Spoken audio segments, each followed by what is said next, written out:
그럼 4장을 우리 또 읽어보시도록 하겠습니다. 자, 4장 우리 같이 보시겠습니다. 자식이 없어도 덕이 있는 편이 더 낫다. 덕망 있는 사람은 영원히 잊혀지지 않으며 하느님과 사람들이 다 같이 높이 평가하기 때문이다. 덕이 있을 때에는 우리는 그것을 본따고 없을 때는 그것을 그리워한다. 덕은 전쟁에서 깨끗한 승리를 거두어 승리자로서 국멸의 왕가였습니다. 그러나 악인들에게는 자손이 아무리 많아도 아무 소용이 없다. 그들은 떡보리 나무와 같아서 뿌리를 깊이 내리지 못하므로 그 기반이 튼튼할 수 없다. 비록 잠시 동안 가지를 꺾이지만 뿌리가 약해서 바람이 불면 흔들리고 바람이 세게 불면 뿌리채에 꺾여버린다. 그 가지는 미처 자라기도 전에 꺾여지고 열매가 열어도 설리어서 먹을 수 없을 뿐더러 아무데도 승로가 없다. 불법의 잠자리에서 태어난 자식들은 하나님을 심판날에 제 부모들이 저지른 죄의 증인이 된다. 의인은 제 명을 다하지 못하고 죽더라도 안식을 얻는다. 노인은 오래 살았다고 해서 영예를 누리는 것이 아니며 인생은 산 횟수로 재는 것이 아니다. 현명이 곧 백발이고 티 없는 생활이 곧 노년기에 원숙한 결실이다. 그는 하나님의 뜻대로 살아 하나님의 사랑을 받았다. 그래서 죄인들 가운데 살고 있는 그를 하나님이 데리고 가셨다. 하나님께서는 그가 악에 물들어서 다른 인생을 잃지 않도록 또 그 영혼이 강주에 넘어가지 않도록 그를 데려가신 것이다. 악은 사람의 마음을 힘없이쳐 아름다움을 더럽히고 강동한 정력은 깨끗한 마음을 빛나게 한다. 짧은 세월 동안 완성이 도달한 그는 오래 산 것과 다름이 없다. 이에 영혼이 주님의 뜻에 맞았기 때문에 주님은 그의 악의 소굴에서 미리 때리신 것이다. 그러나 사람들은 누군도 모르고 눈구름이 쳐다만 보며 이것을 생각조차 하지 않는다. 15절 즉 주님께 뽑힌 사람들은 자비와 은총을 받고 주님의 성도들은 주님의 보호를 받는다. 일찍 죽은 의인이 살아남은 악인들을 단죄하며 젊은 나이에 죽은 의인이 오래 산 악인을 부끄럽게 만든다. 사람들은 현명한 사람이 죽는 것을 보고도 그에 대한 주님의 계획을 깨닫지 못하고 주님이 그를 안전한 곳으로 데려간 이유를 모른다. 그들은 현명한 사람이 죽는 것을 보고 비웃겠지만 오히려 그들이 주님의 주소를 받을 것이다. 멀지 않아 그들은 시체가 되어 영예는커녕 죽은 자들 가운데서 영원히 멸시를 받을 것이다. 주님은 그들을 아무 소리도 못하게 하여 지옥바닥에 거꾸로 던져버리실 것이다. 주님은 그들의 기반을 힘드시고 그들을 완전히 멸망시킬 것이다. 그들은 고통을 받을 것이며 사람들은 그들을 생각조차 하지 않게 될 것이다. 그들은 그들이 죄가 낱낱이 새길 때 몸둘 바를 모를 것이며 그들의 저지른 죄악이 그들을 구원할 것이다. 우리가 4장을 봤는데 오전에 제가 말씀드린 것들을 염두에 두시면서 보면 되지 않을까 싶은데, 그러니까 지금 여기 솔로몬의 지혜서와 사문이 다른 부분은 교훈적인 부분을 이야기하는 면에서는 공통된 부분들이 이제 많습니다. 그런데 잠언에서 언급되지 않는 것들을 언급하는 게 있는데 그게 뭐지요? 그거에 대한 뭐가 거기에 이제 같이 따라가는 거예요? 심판이 따라간다라고 하는 겁니다. 심판이 이제 여기 와서 이제 계속 나오게 되는 건데, 그들은 자기들의 죄가 낱낱이 세워질 때에 몸들 바를 모를 것이며 그들의 저지른 죄악이 그들을 어떻게 할 거다? 고발할 거다라는 이런 부분들이 여기 지금 또 추가가 돼가지고 진행되어지는 어떤 이런 것들을 볼 수가 있습니다. 여기 지금 의인의 이 단명이라고 하는 거가 또 아마 그 당시 많은 이야기거리가 돼가지고 하나님께서 함께 하시는 의인, 하나님 뜻대로 사는 사람 좀 오래 살아야 될 거 아니냐라는 아마 이런 문제가 좀 많이 이제 제기가 되어졌던 것 같아요. 7절로부터 보게 되면 이거에 대해서 좀 많은 이야기들을 하고 있는데, 오래 산다라는 게 중요한 게 아니다. 의롭게 사는 게 중요한 건데, 의롭게 늙어가는 게 중요한 건데, 백발이 성성하다라고 다가 아니다는 거죠. 현명이 곧 백발이지, 나이 많이 먹었다는 게 능사가 아니다. 샘머리가 곧 지혜를 말하는 거 아니다라고 이제 이런 식으로다가 이야기를 하고 있고, 또 하나 여기서 피고 있는 논리는 뭔가 하게 되면은 한번 읽어보실까요? 그는 하나님의 뜻대로 살아 하나님의 사랑을 받았다. 그래도 죄인들 가운데서 살고 있는 그를 하나님께서 어떻게 하셨다? 데리고 가셨다. 아멘. 이렇게 되시기를 바래요. 여러분들의 가족이, 여러분들의 자녀가 이렇게 되기를 바라시나요? 이제 변증이 되는 거죠. 그 당시 이제 의인 중에 단명한 사람들이 많은데 이거 도대체 어떻게 설명해 줄 거냐라고 하는 거에 대해서 이제 이런 식으로 얘기를 하는 이제 변증이 되겠는데, 여기 보게 되면 이런 얘기를 하고 있습니다. 일찍 죽은 의인이 살아남은 악인들을 단죄하며 젊은 나이에 죽은 의인이 오래 산 악인을 부끄럽게 만든다라고 이렇게 이야기를 하고 있는데요. 읽어 내려가야 될 양이 상당히 많습니다. 이게 19장까지가 이 지혜서가 되겠는데, 5장을 또 읽어보시도록 하겠습니다. 우리 좀 내가 하는 말을 내 귀로 듣는 거가 중요하고, 그러다 보면 또 잠도 도망갈 거예요. 자, 점심 드신 효력이 좀 약발이 떨어지게끔 좀 같이 좀 읽어주시기 바랍니다. 그때 의인은 자신있게 일어서서 그를 핍박한 자들과 그가 고통을 받을 때 멸시한 자들과 맞설 것이다. 그러면 그들은 그를 보고 무서워 떨며 그가 뜻밖의 구원 같은 것을 보고 놀랄 것이다. 그들은 마음이 아파서 후회하고 신음하며 서로 이렇게 말할 것이다. 저 사람은 전에 우리가 비웃고 조롱하던 사람이다. 우리는 얼마나 바보였느냐. 우리는 그의 다른 꼴을 보고 미쳤다고 하였고 그의 죽음도 영예롭지 못한 것으로 보았다. 그런데 어떻게 저 사람이 하나님의 자녀 가운데 뛰게 되었으며 성도들 가운데 뛰게 되었는가. 분명히 우리가 진리에서 빗나간 길을 걸었고 우리에게 정의의 빛이 비치지 않았으며 우리 위에는 태양이 일찍이 떠본 적이 없구나. 우리는 인적조차 없는 황야를 걸어온 셈이다. 죄와 파멸에 그치고 걸어보지 않은 길이 없었건만 주님의 길은 알지 못하였다. 우리의 오만이 무슨 소용이 있었으며 우리가 자랑하던 재물이 우리에게 무엇을 가져다 주었는가. 그 모든 것은 이제 그림자처럼 사라지고 dum성처럼 달아나 버렸다. 거센 물결을 헤치고 가는 배와 같이 한 번 지나가면 그 흔적조차 찾아볼 수 없고 바닷물에는 용골이 지나간 흔적도 없구나. 혹은 하늘을 나르는 새처럼 날아 온 자리를 찾아볼 수 없다. 나르는 새는 날개를 쳐서 가벼운 바람을 일으키고 세게 쳐서 바람을 가르면서 날개의 힘으로 날아가지만 날아간 다음에는 아무런 흔적도 남지 않는다. 또 혹은 화살이 표적을 향해서 날아갈 때처럼 공기는 갈라졌다가 다시 합쳐져서 그 화살이 지나간 자리조차 알 수 없다. 우리도 이와 같아서 태어나자마자 사라져버린 셈이다. 남에게 보일 만한 덕을 흔적조차 남기지 못했고 오직 악으로만 세월을 보냈구나. 악인의 희망은 바람에 날리는 저와 같고 폭풍에 부서지는 가냘픈 거품과 같다. 그것은 바람에 날리는 연기처럼 흩어지고 단 하루 머물렀던 손님에 대한 기억처럼 사라져버린다. 그러나 의인들은 영원히 산다. 주님이 친히 그들에게 보상을 주시며 지극히 높으신 분이 그들을 돌봐주신다. 그러므로 그들은 찬란한 왕관을 받고 주님께서 친히 내주신 아름다운 머리띠를 필 것이다. 주님은 당신의 오른손으로 그들을 덮어주시고 당신의 팔로 감싸주실 것이다.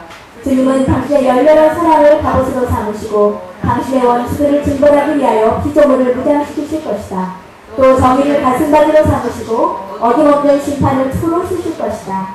주님은 거룩하심을 무정의 방패로 잡으시고 준엄한 분노를 날카로운 칼처럼 가실 것이다. 그러면 온 세상은 주님과 함께 미친 자들과 더불어 싸우러 나갈 것이다. 잘 겨냥된 화살이 번개처럼 날아갈 것이며 힘껏 당긴 활에서 떠난 화살은 구름을 헤치고 표적을 향하여 날아갈 것이다. 수석기에서는 분노에 쌓인 우박이 날아가겠고 바닷물은 방분하여 원수들에게 덮칠 것이며 강물은 그들을 가차없이 삼킬 것이다. 전능하신 분께서 폭풍으로 그들을 휩쓰시고 태풍처럼 그들을 날려버릴 것이다. 이렇게 악으로 인해서 온 땅이 황폐하게 되고 악행으로 인해서 권력 있는 자들의 자리가 뒤엎어질 것이다. 그러면 5장이 되겠는데요. 자, 이제 이거 읽어 내려가시면서 차근차근 읽어 내려가시면서 BC 300년대, 200년대, 100년대의 설교를 듣는다라고 생각을 하시면 될 것 같아요. 이런 식으로 설교를 했다라고 하는 겁니다. 이런 식으로 얘기를 하면 또 이런 거가 헬라 문화의 에도 다 그냥 싹쓸이 되고 있는 그와 같은 그 시대에 유대인들을 버텨내게 했다라고 하는 거고요. 그리고 다시 말씀드리면 아까 이제 2장에서 우리가 이렇게 본 것처럼 당시 유대인들이 다 그냥 이런 분위기는 전혀 아니었다는 거예요. 이런 분위기가 있는데 그걸 누가 살려내는가 하면 이렇게 설교하고 있냐. 근데 이제 지혜자라고 이렇게 불리고 있는데 이 사람들이 이거를 해냈다라고 하는 것들은 정말 놀라운 이야기가 되겠습니다. 구약에 우리가 예언서도 물론 하나님의 말씀을 선포되는 어떤 그런 선포인데 이건 좀 성격이라든지 기타 등등 조금 더 다르기는 한데 어쨌든 그 유대교의 그 중앙계 설교였다라고 보시면서 왜 이렇게 얘기를 하고 있는지 또 이런 것들이 어떤 결과를 몰고 왔는지 제가 아까 이제 말씀드려서 염두에 두시면서 우리 계속 읽어나가 보시도록 하겠습니다. 6장이 되겠습니다.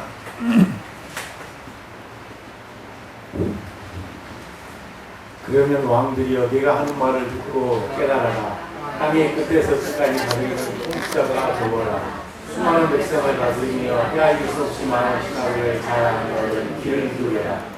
그들이 끝으로 걸려온 주님께서 주신 산물이며 그들의 주권 또한 지극히 높으신 분께서 주신 것이다. 따라서 주님께서는 그들의 업적을 굽어보시고 그들의 대화를 낱낱이 살피실 것이다.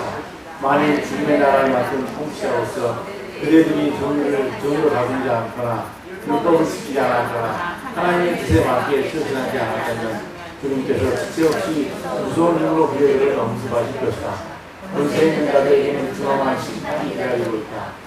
인체한 사람들은 자유로운 용서를 받겠지만 권력자들은 엄한 벌을 받을 것이다. 만일의 주님은 어떤 인간도 두려워하지 않고 힘센자라고 해서 위에 주시는 법이 없다. 그분은 계속 만물의 신임이셨고 따라서 만인을 똑같이 대하신다. 그러나 권력자들은 엄하게 다했습니다. 그러므로 세상의 분들이여 그들을 위해서 하는 맹화를 듣고 지혜를 배워서 죄에 빠지지 않도록 하라.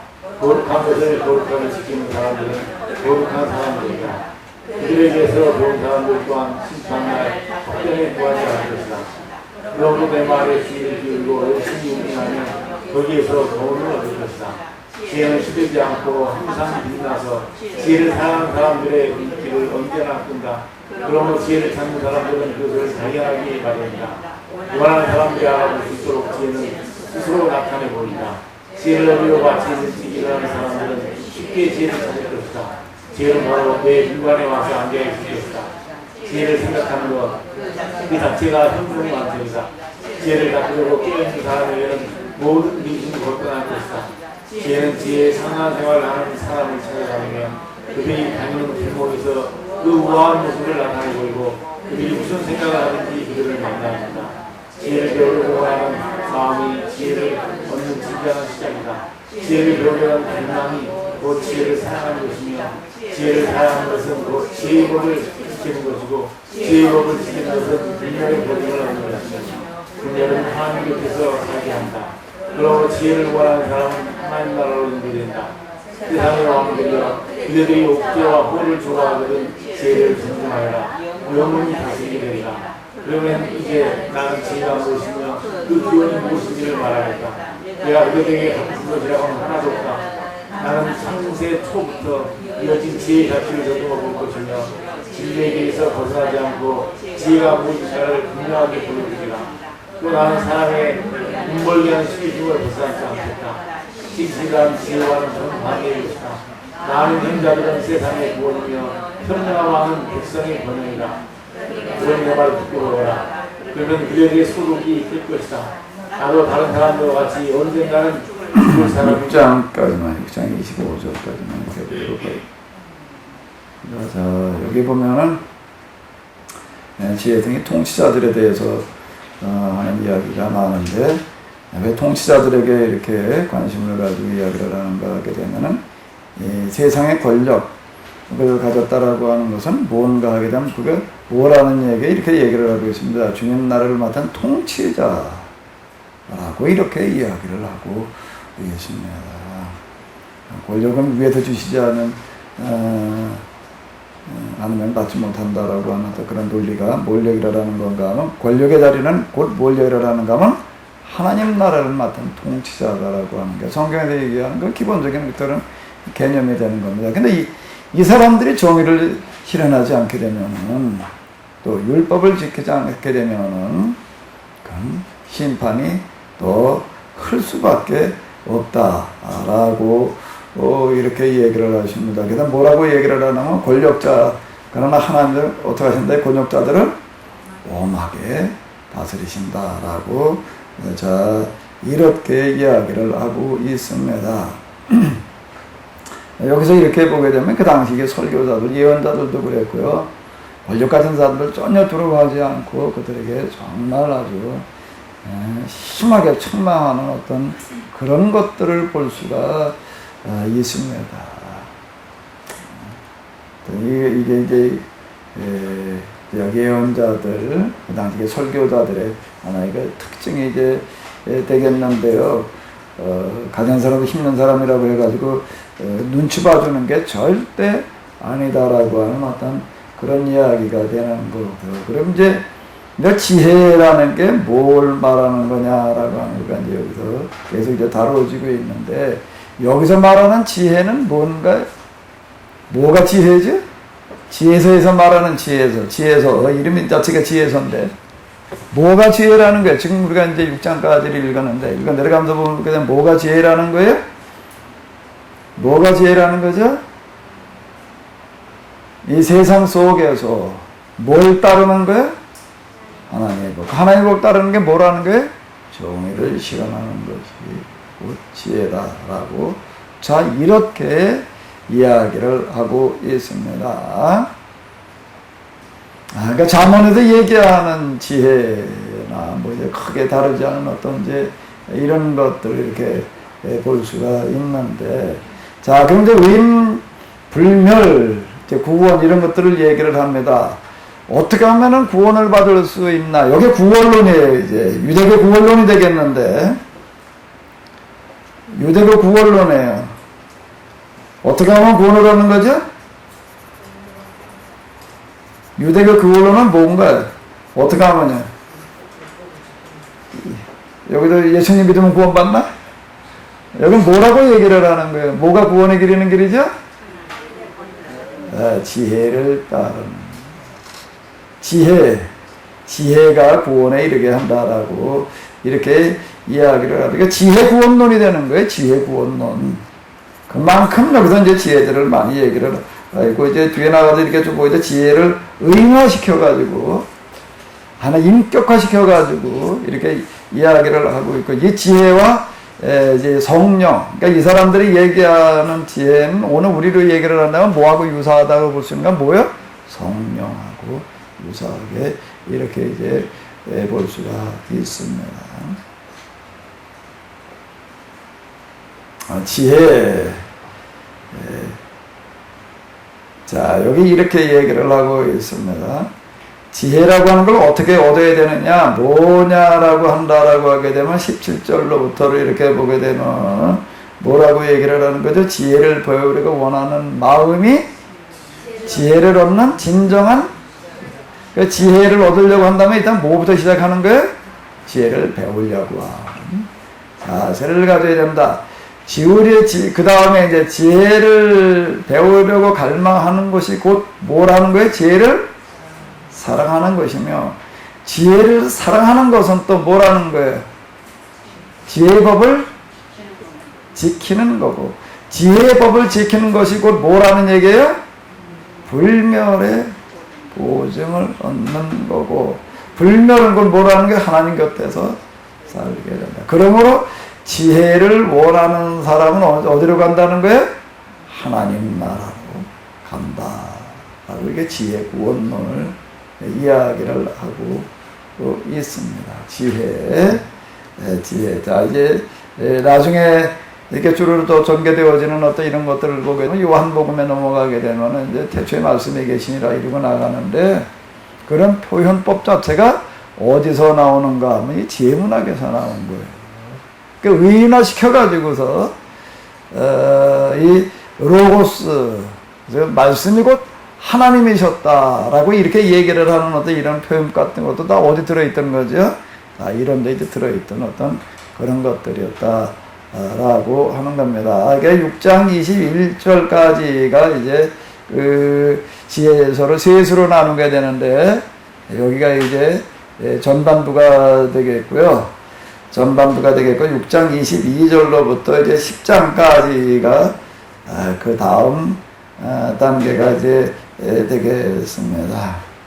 지금 저기 우리가 읽은 이 본문 6장 21절까지는 의인이 받는 영혼 불면과 악인이 받을 심판을 주로 이제 여기서 얘기를 한 거고요. 그 다음 이제 6장으로부터 시작되어지는 이제 두 번째 이제 이 구조에서는 의인과 악인을 대비시켜 가지고 이제 이 지혜가 어떻게 작용이 되어지는가라고 하는 것들을 여기서 이제 다루고 있습니다. 25절까지 읽었으니까요. 7장 1절로부터 마지막 절까지를 또 읽어보시도록 하겠습니다. 나도 사람들과 같이 언젠가는 죽을 사람이며 흙으로 빚어진 첫사람의 후손이다. 나는 어머니 뱃속에서 살을 받았고 한 남자의 시와 잔자리의 쾌락을 통하여 10달 동안 어머니의 뱃속에서 굳어졌다. 나도 태어나서는 남이 마시는 같은 공기를 마셨으며 모든 사람이 사는 땅에 떨어졌고 모든 갓난아기와 마찬가지로 울음으로 초소리를 내었다. 나는 기저귀에 쌓여서 어머니의 보살핌을 받으며 자라났다. 왕이라고 해서 유별나게 인생을 시작하지는 않는다. 인생의 시작과 죽음은 모든 사람에게 똑같다. 그래서 나는 기도를 올려서 지혜를 받았고 하나님께 간청하여 지혜의 정신을 얻었다. 나는 지혜를 홀과 왕자보다 더 낮게 여겼고 지혜와 비교하면 재산은 아무것도 아니라고 생각하였다. 아무리 귀중한 보석이라도 지혜와 견줄 수 없었으며 온 세상의 금도 지혜에 비하면 한 줌의 모래에 불과하였고 은도 지혜에 비하면 진흙이나 마찬가지였다. 나는 건강이나 아름다움보다 지혜를 더 사랑하였으며 햇빛보다 지혜를 더 좋아하였으니 지혜의 빛은 결코 없어지지 않기 때문이다. 지혜는 나에게 모든 좋은 것을 가져다 주었으며 지혜 속에는 헤아릴 수 없는 많은 재물이 있었다. 지혜가 가져다 주는 이 모든 재물을 나는 즐겼다. 그러나 그 모든 것이 지혜의 소산이었음을 미처 몰랐었다. 나는 그것을 욕심을 채우려고 배우지 않았다. 이제 그것을 아낌없이 남에게 주겠다. 나는 지혜가 주는 재물을 하나도 감추지 않는다. 지혜는 모든 사람에게 하려는 보물이며 지혜를 얻은 사람들은 지혜의 가르침을 받은 덕택으로 천벌을 받아 하나님의 벗이 된다. 내가 올바르게 깨닫고 그대로 말할 수 있게 해주시며 지혜가 가르쳐준 대로 생각할 수 있게 해주시기를 하나님께 빈다. 하나님은 바로 지혜의 인도자시며 전자들의 지도자이시다. 우리와 우리가 하는 말이 다 그분의 손에 달렸으며 모든 현명함과 지혜, 생활의 지혜 또한 그분께 달려있다. 그분은 나에게 만물에 대한 어김없는 지식을 주셔서 세계의 구조와 구성 요소의 힘을 알게 해주셨고 시대의 시작과 끝과 중간, 동지, 하지의 구별과 계절의 변화를 알게 해주셨으며 해가 바뀌는 것과 별자리들을 알게 해주셨고 동물의 성질과 야수의 본능 그리고 요기들의 힘과 인간의 생각 또 각종 식물들과 그 뿌리의 특성을 알게 해주셨다. 만물을 만드신 하나님의 지혜의 가르침을 받아서 나는 드러나 있는 것은 물론 감추어진 모든 것까지도 알게 되었다. 지혜 속에 있는 정신은 영리하며 거룩하고 유일하면서도 다양하며 정교하다. 그리고 민첩하고 명료하며 남에게 맑고 남에게 고통을 주지 않으며 자비롭고 날카로우며 강인하고 은혜로우며 인간에게 빛이 된다. 한구하며 확고하고 동용 없으며 전능하고 모든 것을 살피며 모든 마음과 모든 영리한 자들과 모든 순결한 자들과 가장 정묘한 자들을 꿰뚫어 본다. 지혜는 모든 움직임보다 더 빠르며 순결한 나머지 모든 것을 통찰한다. 지혜는 하나님의 떨치시는 힘의 바람이며 전능하신 분께로부터 나오는 영광의 티없는 빛이다. 그러므로 특별한 점 하나라도 지혜를 더럽힐 수 없다. 지혜는 영원한 빛의 찬란한 광채이며 하나님의 활동력을 비춰주는 티없는 그 거울이며 하나님의 전하심을 보여주는 형상이다. 지혜는 비록 홀로있지만 모든 것을 할 수 있으며 스스로는 변하지 않으면서 만물을 새롭게 한다. 모든 세계를 통하여 거룩한 사람들의 마음속에 들어가서 그들을 하나님의 벗이 되게 하고 예언자가 되게 한다. 하나님은 주와 더불어 사는 사람만을 사랑하신다. 주에는 태양보다 더 아름다우며 모든 별들을 무색케 하며 햇빛보다도 월등하다. 햇빛은 밤이 되면 물러서야 하기 때문이다. 그러나 지혜를 이겨낼 수 있는 아기란 있을 수 없다. 아멘.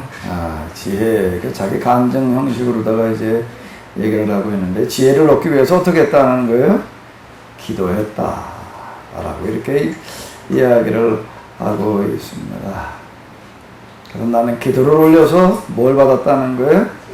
지혜를 받았고, 하나님께 간청하여 지혜의 정신을 받았다. 지혜보다 더 나은 건 없다. 지혜를 홀과 왕자보다 더 낮게 여겼고, 지혜와 비교하면 재산은 아무것도 아니라고 생각을 했다. 아멘?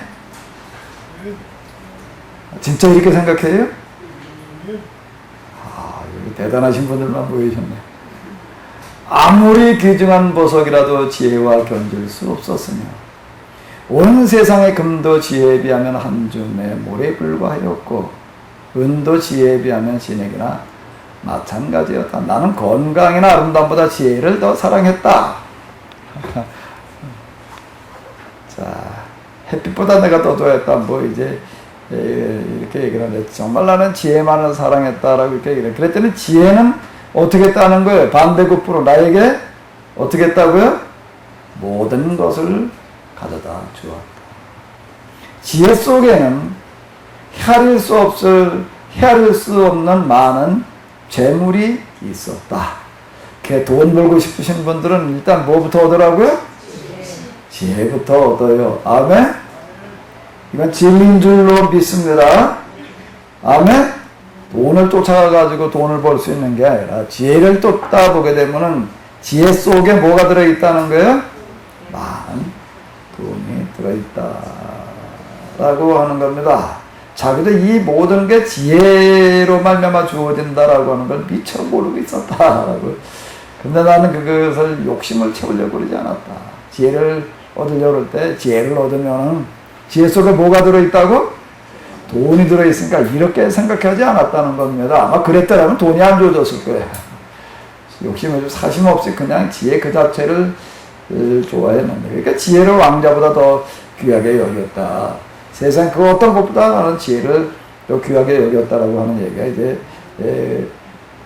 그렇게 얘기를 하는 거고, 나는 이게 지혜가 그 다음에 재물을 갖다 주는데 그걸 나 혼자 쓰려고 그러지 않았다라고 하는 어떤 그런 얘기가 이제 이렇게 되는 거고요.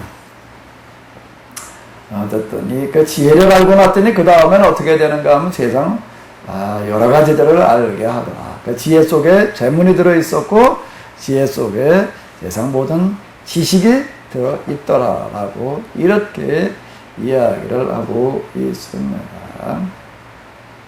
지혜에 대한 어떤 절대적인 신뢰, 중요성들을 강조하는 그런 이야기가 되겠습니다. 자, 8장이 되겠습니다.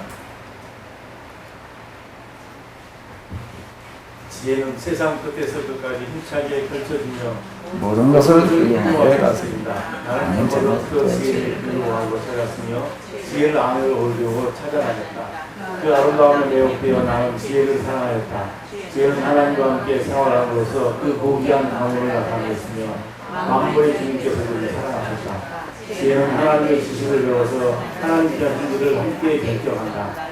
현지에서 재물이 탐대만한 것이었다면 모든 것을 움직이는 지혜보다 더 값진 재물이 있겠느냐. 일천이 자란 것이 지능이라면 만물을 만드는 지혜보다 더 큰 지능이 있겠느냐. 만일 사람이 덕을 사랑한다면 온갖 덕은 곧 지혜의 로고의 산물이다. 지혜는 사람에게 절제와 현명과 정의와 용기를 가르쳐준다. 현세에서 사람에게 이러한 덕보다 더 이평할 수 있겠느냐. 사람들은 누구나 신관 지식을 원한다. 그런데 과거를 알고 미래를 예측하며 성현들의 말씀을 이해하고 수수께끼를 풀고 징조와 놀라운 것들과 대조와 시대의 현천을 이해하는 자에게 바로 그와 같은 지식이다. 세상은 평생의 강반자로서 지혜를 택하였고, 지혜야말로 내가 공연할 때 대조자가 되고 귀신과 슬픔에 사이에 있을 때 대조자가 된 것을 알고 있다. 나는 저녁 광주로 힘든 가운데서 영광스럽게 되며 젊은 나이에 노단들 중에서 경계를 이룰 것이다. 재판할 때는 내가 날카로운 재판관으로 있는 것 같고 권력자들은 나를 만나면 정상을 맞이하는 것이다. 내가 침묵을 지킬 때 그들은 나의 눈치에서 비고 내가 말하면 그들은 귀를 기울일 것이다. 내가 길게 말하면 그들은 입술에 손대고 경찰할 것이다. 지혜롭고 나는 변명할 것이며 나의 후계자들에게 영원한 기억을 남길 것이다. 나는 민족들을 다스리고 모든 나라가 나에게 부정할 것이다. 무서운 민족들이 다스리고 있는 모든 나라가 나에게 부정할 것이다. 내 이름만으로도 벌벌 떨 것이며 나의 백성들에게는 인자한 군주가 되고 싸움터에서는 용맹을 떨칠 것이다. 집에 돌아가는 나는 지혜와 함께 비행칠 것이다. 지혜와 같이 있을 동안 쓰라림을 모르고 지혜와 같이 살 때 고통이 없으면 오직 기쁨과 즐거움이 있을 뿐이다. 나는 이러한 것을 곰곰이 생각하고 마음속으로 되새겨보는 결과 지혜와 인척관계를 맺는 것은 구별을 가져다 주고 지혜와 우정관계를 맺는 것은 완전한 만족을 가져다 주는 알았다. 지혜는 그 손으로 한량한 정을 만들어낸다. 지혜와 교제하는 가운데 혁명이 있고 지혜와 말을 주고가는 가운데 연애가 있다는 것을 깨달았다. 그래서 나는 어떻게 하면 지혜를 내기고 제대로 쓸수 있을까 하고 사방으로 쫓아다녔다. 나는 좋은 기질을 타고난 어린이였으며 훌륭한 용을 받은 이였다. 이렇게 잘 태어난 나는 60만에 기뻐했다. 그러나 지혜라는 것은 하나님께서 주시지 않는 다르게는 얻을 수 없다는 것을 알았다. 지혜가 누구의 성분인가를 아는 것이 평등이 필요하다. 그래서 나는 주님을 향하여 간청하며 온 마음을 다하여 이렇게 기도했다. 우리 조상들이 네, 거기까지만 이렇게 보시도록 하겠습니다. 자, 이 사람 뭐라고 얘기를 하는가 하면 지혜가 뭐라는 거예요? 자기 아내 지혜하고 아주 결혼을 했다라고 이렇게 얘기를 하고 있고, 지혜가 바로 자기의 뭐라는 거예요?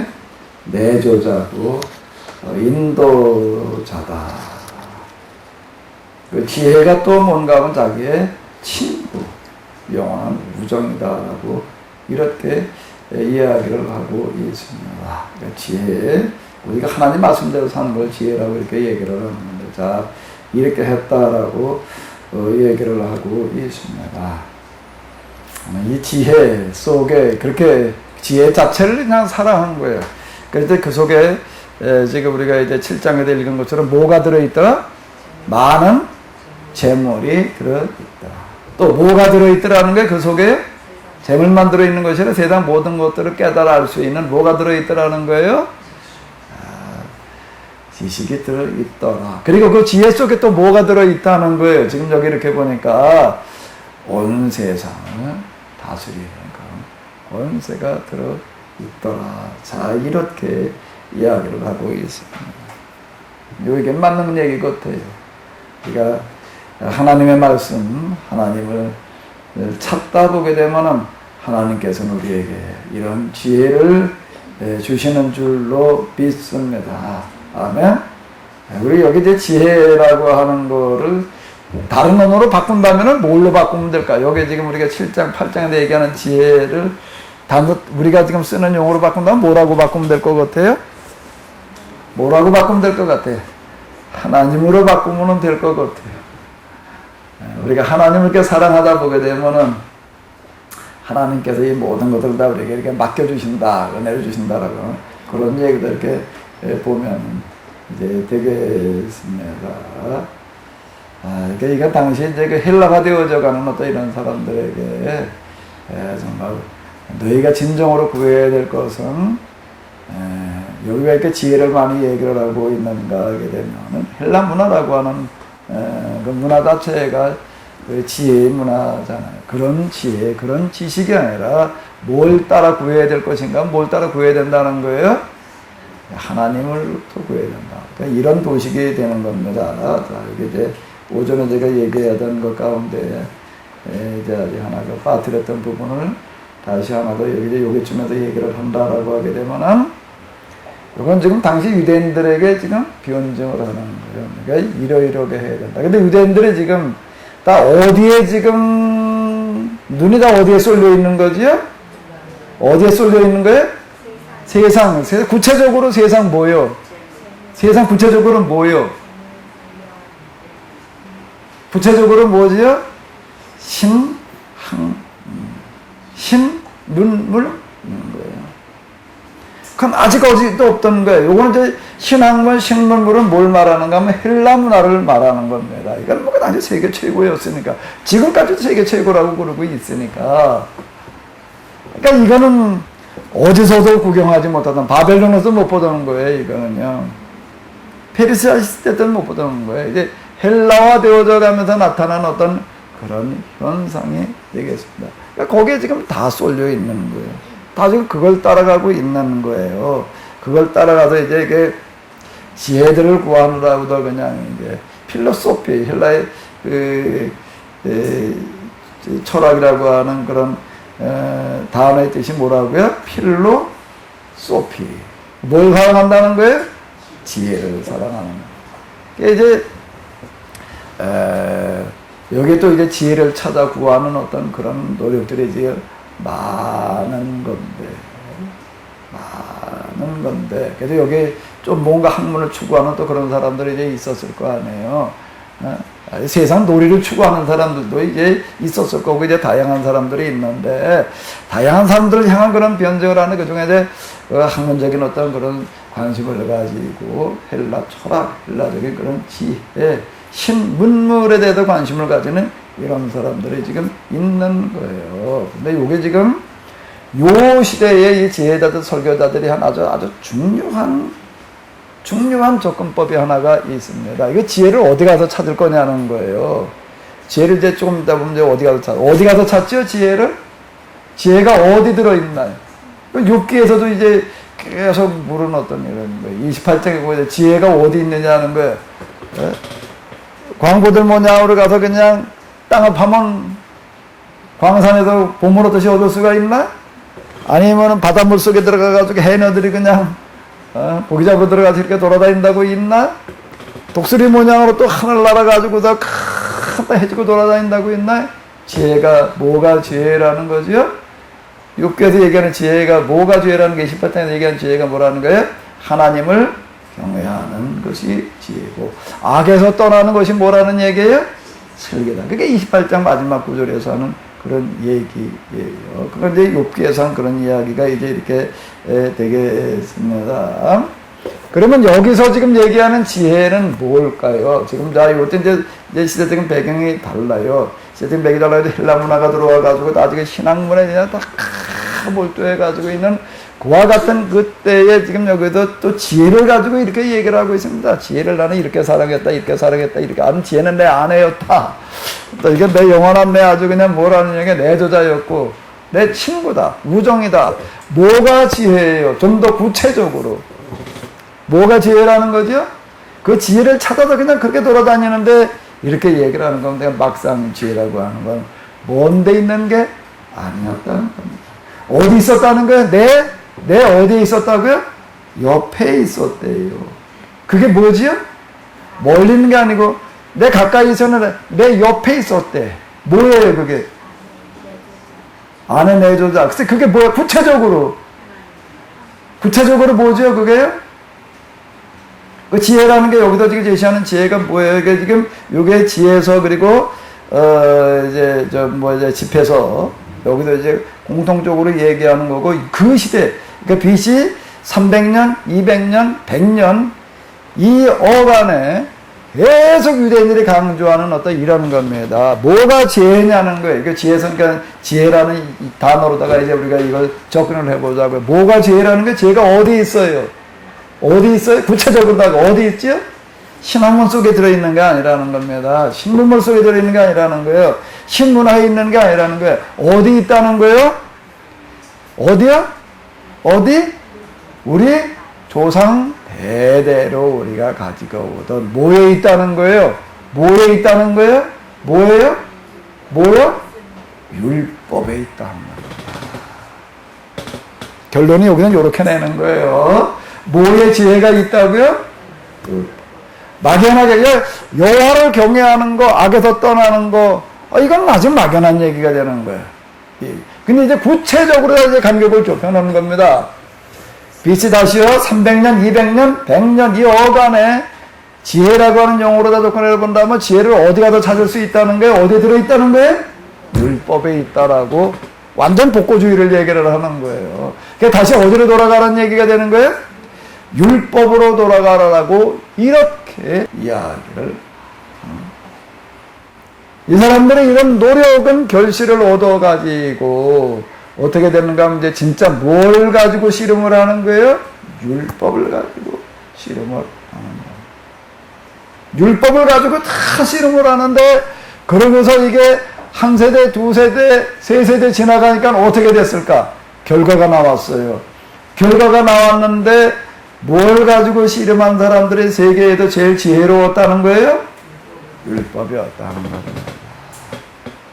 그래가지고 예루살렘이 인력 뭐가 됐다고요? 국제적인 무슨 도시가 됐다?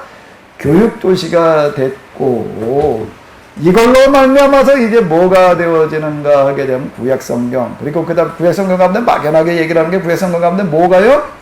율법서가 각광을 받게 되었다라고 하는 겁니다. 그래서 이제 이런 도식이 가능한 게 율법 이코로 이제 뭐예요? 율법 이코로 뭐라는 얘기예요? 지혜. 지혜 이코로 뭐가 되는 거죠? 율법. 그래서 이제 율법과 지혜라는 그런 말이 나오게 되는 거예요. 율법이 곧 뭐라는 얘기가 되는 거예요? 지혜다라고 요렇게 얘기를 하게 되는 겁니다. 그 이스라엘이 이것 때문에 사는 거예요. 이것 때문에 사요. 그래서 이거에서 뭐가 나왔는가 하면 이제 헤브라이즘이라고 하는 문화가 나오는 거예요. 헤브라이즘은 헬레니즘과 대비되는 와 같은 문화가 되겠는데 결국은 헤브라이즘의 기초는 그러면 뭐가 되는 거죠? 뭐가 되는 거예요? 율법이 되는 거예요. 율법. 율법을 기초로 하는 종교를 가리켜서 뭐라고 얘기를 하는가 하게 되면 헤브라이즘이라고 이렇게 얘기를 해요. 어느 종교가 있죠? 제일 먼저는 뭐예요? 유대교. 그 다음에 뭐가 되는 거죠? 기독교. 이제 생겨난 순서대로 얘기를 해보자고요. 유대교고, 그 다음에 뭐고요? 기독교고, 그 다음에 뭐고요? 회교. 그 다음에 이제 우리 카톨릭과 이제 정교회가 또 분리되고 그러면 카톨릭 정교회. 이게 다 이제 그 헤브라이즘이라고 이렇게 얘기를 하는데 다시요. 헤브라이즘은 뭐를 경전으로 사용하는 종교 문화라고요? 율법서요. 그러니까 세상을 뒤바꾸는데 가장 중요한 역할을 한 성경이 구체적으로 뭐라고요? 율법이 되는 겁니다. 율법이 되는 거예요. 그런데 우리 지금 기독교의 허점이라는 걸 우리가 이렇게 놓고 본다면 우리는 그동안에 율법에 대해서 중요하게 생각을 했어요, 안 했어요? 아예 이건 거들떠 볼 대상도 아니라고 생각을 한 거예요. 왜? 우리는 구원을 뭘 가지고 없기 때문에 율법이 아닌 뭐기 때문에 복음이 이기됨이라고 은혜라고 이렇게 돼 율법이라고 하는 건 이제 옛날 구닥다리처럼 이렇게 취급을 해버리고 마는 거예요. 그러니까 이게 무슨 얘기가 되는가 하게 되면 우리가 세계사라든지 역사에 대단히 아둔했다는 얘기가 되는 거예요. 율법이라고 하는 게 얼마나 중요한 역할을 했는지에 대해서 우리는 아무런 이해가 없었던 거다라고 하는 건데 그런데 다시요. 그 율법이 중요하게 비중을 차지하게 되는 게 바로 지금 우시에 BC 연대로 다 얘기를 하면 몇 년경이라고요? 300년, 200년, 100년 이렇게 되어진다. 물론 고전을 따진다면 400년이 되는 거죠. 예수라 예배가 돌아가서 이렇게 500년도 이렇게 기원이 되어지는 어떤 이런 건데 본격적으로 이제 어디다 갖다 성부수를 던지는가 하게 되면 율법서에다 성부수를 던지는 거예요. 그렇게 된 배경은 뭐 때문에 그런 거라고요? 헬라 문화 때문에 그러는 거예요. 헬라 문화 속에 지혜가 들어있지 않고 헬라 문화, 헬라 철학 속에, 굳이 헬라 철학이라고 하는 거, 지금 알렉산드리아라고 하는 곳에는요, 헬라 철학 아주 거긴 분산이라고 얘기할 만큼 아주 헬라 문화가 번성했다는 그런 곳이고, 세계 최대 도서관이 어디 있었다고? 로마에 있지 않고 어디 있었다고요? 알렉산드리아에 있었어요. 알렉산드리아. 그러니까 헬라 철학 속에 지혜가 있지 않고, 어디에 지혜가 있다고 말을 했다고요? 율법의 지혜가 있다라고 이렇게 얘기를 했습니다. 그걸 누가 거기에 별로 동의를 했겠어요? 오늘 우리가 한번 이렇게 얘기를 해봐봐요. 우리가 얻을 수 있는 최고의 지혜는 어디 하버드, 옥스퍼드, 무슨 뭐 어디 대학에 가서 배울 수 있는 게 아니고 어디에서 배울 수 있는 거다? 교회에서. 뭘 통해서? 성경을 통해서. 그래서 지혜를 세계 최고의 지식인이 되려고 한다라고 하게 되면은 어디로 와라? 교회로 와가지고 뭘 배워라? 그렇게 얘기를 한다면은 그 말을 듣고 올 사람이 있을까 없을까? 누구부터 안 올까? 교인부터 안 와. 교인들부터 애들을 다 어디로 보낼 수가 있을까? 될 수가 있으면 다 하버드 보내려고 그러지. 옥스퍼드 보내려고 그러지. 야, 교회 가가지고 성경 배워라. 그렇게 말할 부모가 있을까? 없죠. 없어요. 근데 여기는 지금 이렇게 얘기를 합니다. 세계 최고의 지혜는 알렉산드리아 그 무슨 학당에 있는 게 아니라는 거예요. 도서관에 들어있지 않다는 거예요. 도서관에 들어있는 그 수백만 권 장서 속에 들어있지 않다는 겁니다. 어디 들어있다는 거라고요? 회당에 있는 뭐에 있다는 거예요? 율법 속에 들어있다라고. 그래서 그 지혜를 배우려거든 어디로 가라? 회당으로 가라라고. 자, 이렇게 얘기를 해가지고 애들을 어디로 보내기 시작을 하는 거예요? 회당으로 보내가지고 거기서 뭘 배우는 거예요? 율법을 배우는 건데 결과가 어떻게 했다고요? 아, 여기에서 입증이 되는 거예요. 회당에서 뭘 배우는 게? 율법을 배우는 게 세계 최고의 지혜를 터득하는 길이다. 여기 그 얘기한 거예요. 지금 자기 얘기예요. 어렸을 때부터 난 지혜를 이렇게 사랑했다. 그랬더니 이렇게 됐다. 그러니까 이렇게 되는 겁니다. 하나님께서는 모세를 통해서 뭘 주셨어요? 율법을 주셨습니다. 율법을 주셨어요. 근데 그 율법을 주셨는데 그 율법이 곧 뭐라는 얘기예요? 율법이 곧 뭐라고요? 지혜예요. 그러면 지혜면 그걸 어떻게 해야 돼? 어떻게 해야 돼? 그 다음엔 어떻게 해야 돼? 배워야지요. 그 다음에 어떻게 해야 돼?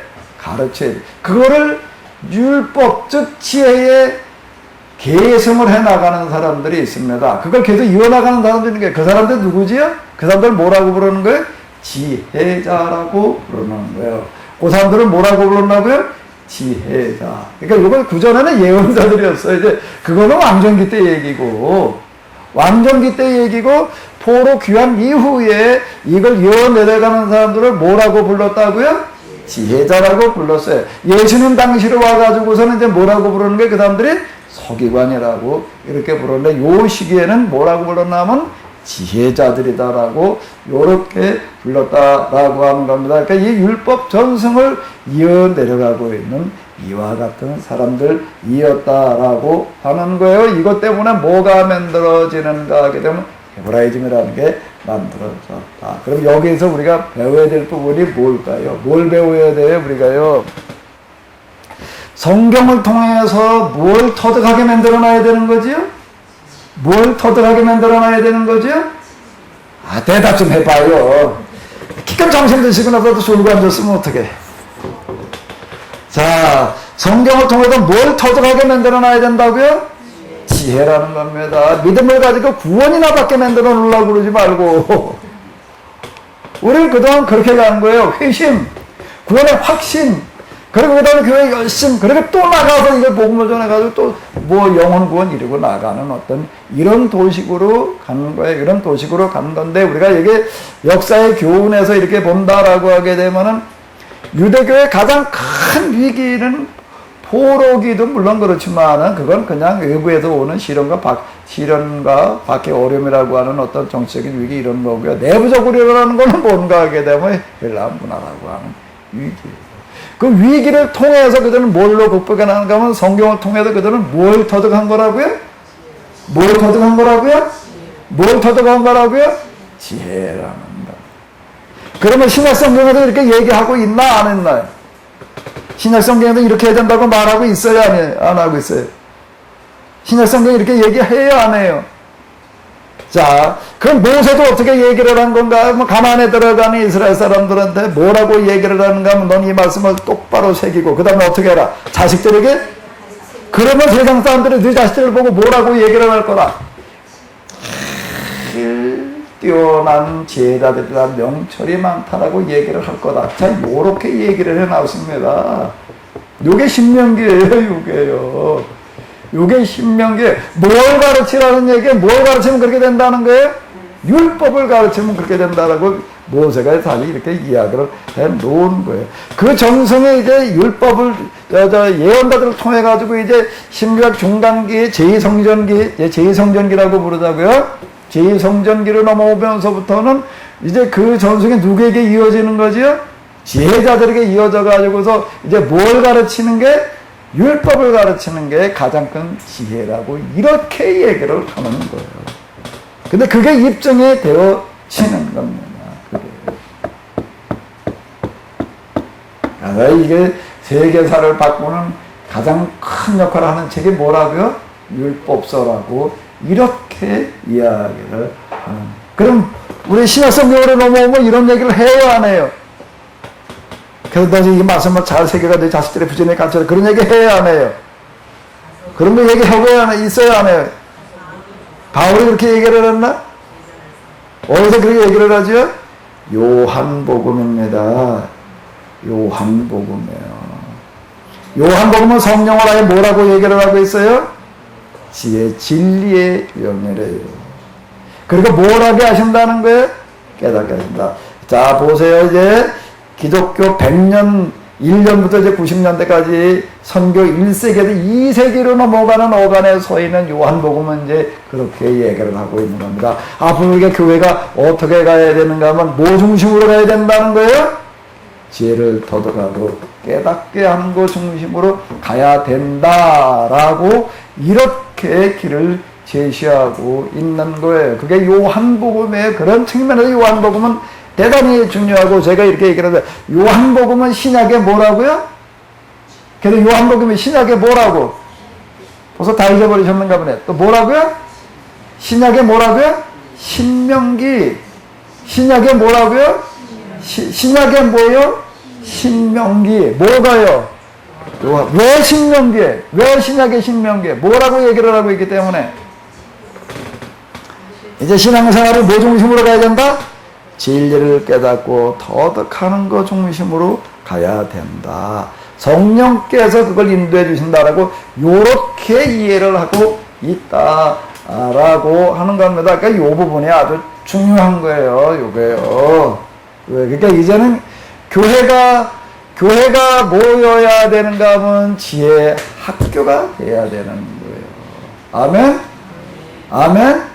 앞으로 2000년대 교회가 살아남으려면은 또 하나 우리가 세상 속에 입증을 시켜야 돼. 야, 그 교회가 가지고 성경을 배웠더니 뭐가 되었다?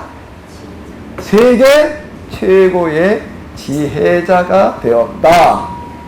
아멘? 아멘? 좀 이제 여담으로 하게 되면은요.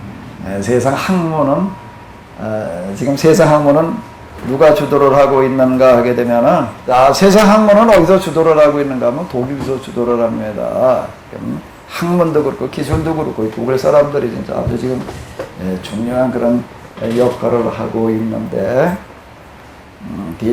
독일 사람들이 만들어낸 그런 최근에 만들어낸 신학이 하나가 있는데 디아코니아라고 하는 신학이래요.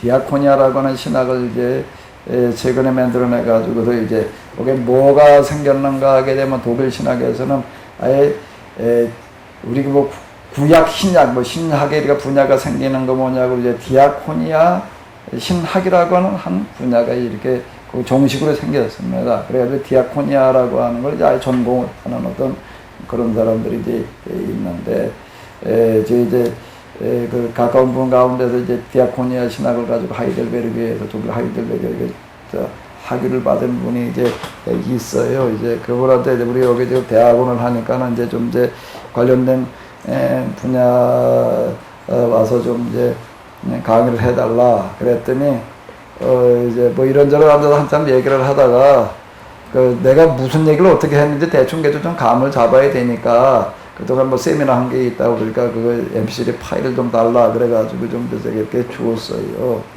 좀 일단 뭐 좀 뭘 어떻게 하는 건지 분위기를 파악해야 될 거 아니냐 들어보겠다고 그래가지고 이제 파일을 좀 주었더니 이제 제가 세미나 한 파일 그냥 뭐 다 담아줬다고 이제 뭐 이렇게 쭉 듣고 나더니 이제 그 다음에 만나서 이제 얘기를 하는데 뭐라고 얘기를 하는가 하게 되면은 금방 말씀드린 대로 독일 사람들 디아코니아 신학이라고 만들어가지고서 지금 그러고 해서 그걸 가지고 여기다 학위를 받고 그랬는데 그걸 제 파일을 갖다 듣다가 이 사람이 이제 깜짝 놀란 게 뭔가 하게 되면은 지금 독일에서 지금 어쨌든 디아코니아 그 신학을 만들어가지고 이제 그런 식으로 성경을 이제 그런 방향으로 해석을 나가고 뭐 그러고 있는데 내가 세미나에서 성경을 해석해 나가는 그런 거가 그 디아코니 신학에서 독일 사람들이 이렇게 해석해 나가는 거고 너무나 이게 아주 잘 들어맞는다. 어떻게 그렇게 그 표현을 이렇게 그렇게 똑같이 해석을 할 수 있느냐? 나보고 그러더라고요. 그 아주 너무 놀랐다. 정말 어떻게 그렇게 이게 딱 들어맞을 수가 있느냐라고 이제 이렇게 이야기를 이렇게 하던데.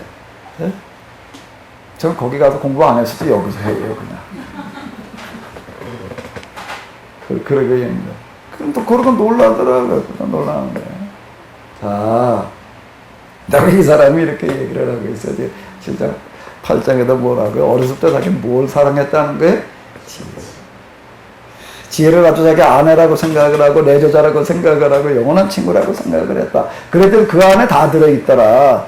세상 학문이 다 들어있더라. 이렇게 얘기를 하는데 이게 다 간증 형식으로 이렇게 고백을 하고 있는데 이게 맞는 얘기인데 저는 기도하면서 내가 무슨 지혜를 얻어보겠다고 나는 생각해 본 적도 없어요.